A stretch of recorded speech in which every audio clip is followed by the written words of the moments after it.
सिन्नरमध्ये chain smashing करणाऱ्या टोळीचा पर्दाफाश, तिघांना अटक, 2,48,000चा मुद्देमाल जप्त.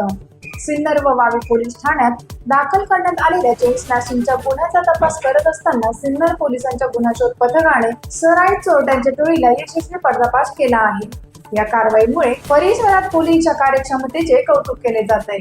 या प्रकरणात 3 आरोपींना अटक करण्यात आली असून त्यांच्याकडून सुमारे 2,48,095 रुपये किमतीचा मुद्देमाल जप्त करण्यात आला आहे. पोलिसांनी गुप्त माहितीच्या आधारे संशयितांना ताब्यात घेऊन सखोल चौकशी केली. त्यावेळी त्यांनी सिन्नर पोलीस ठाणे व वावी पोलीस ठाण्याच्या हद्दीतील चेन स्मॅशिंगच्या गुन्ह्याची कबुली दिली.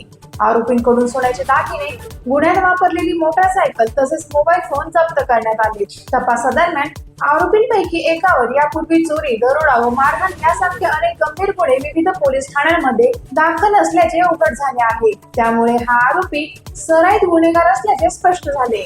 ही कारवाई नाशिक ग्रामीण पोलीस अधीक्षक यांच्या मार्गदर्शनाखाली सिन्नर पोलीस ठाण्याचे पोलीस निरीक्षक श्रीराम पवार यांच्या नेतृत्वाखाली गुन्हा शोध पथकाने पार पाडली. या यशस्वी कारवाईमुळे परिसरातील चेन स्मॅशिंगच्या घटनांना मोठ्या प्रमाणात आळा बसण्यास मदत होणार असल्याचे पोलिसांनी सांगितले. नागरिकांनी अशा घटनांबाबत सतर्क राहावे, तसेच संशयास्पद हालचाली आढळल्यास तात्काळ पोलिसांना माहिती द्यावी, असे आवाहन पोलीस प्रशासनाकडून करण्यात आले आहे. या कारवाईमुळे सिन्नर व वावी परिसरात नागरिकांमध्ये समाधानाचे वातावरण झाले आहे. टाइम्स ऑफ महाराष्ट्रसाठी सिन्नर तालुका प्रतिनिधी नवनाथ आव्हाड यांचा रिपोर्ट.